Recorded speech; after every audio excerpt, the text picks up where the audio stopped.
അതുനിമിത്തം ഞാൻ സ്വർഗത്തിലും ഭൂമിയിലുമുള്ള സകല കുടുംബത്തിനും പേർ വരുവാൻ കാരണമായ പിതാവിന്റെ സന്നിധിയിൽ മുട്ടുകുത്തുന്നു. അവൻ തന്റെ മഹത്വത്തിന്റെ ധനത്തിനൊത്തവണ്ണം അവന്റെ ആത്മാവിനാൽ നിങ്ങൾ അകത്തെ മനുഷ്യനെ സംബന്ധിച്ച് ശക്തിയോടെ ബലപ്പെടേണ്ടതിനും ക്രിസ്തു വിശ്വാസത്താൽ നിങ്ങളുടെ ഹൃദയങ്ങളിൽ വസിക്കേണ്ടതിനും വരം നൽകണമെന്നും നിങ്ങൾ സ്നേഹത്തിൽ വേരൂന്നി അടിസ്ഥാനപ്പെട്ടവരായി വീതിയും നീളവും ഉയരവും ആഴവും എന്ത് എന്ന് സകല വിശുദ്ധന്മാരോടും കൂടെ ഗ്രഹിപ്പാനും പരിജ്ഞാനത്തെ കവിയുന്ന ക്രിസ്തുവിൻ സ്നേഹത്തെ അറിവാനും പ്രാപ്തരാകുകയും ദൈവത്തിന്റെ എല്ലാ നിറവിനോളം നിറഞ്ഞു വരികയും വേണം എന്നും പ്രാർത്ഥിക്കുന്നു.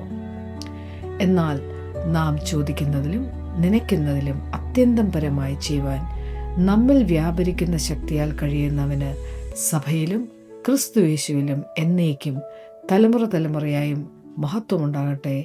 ആമേൻ.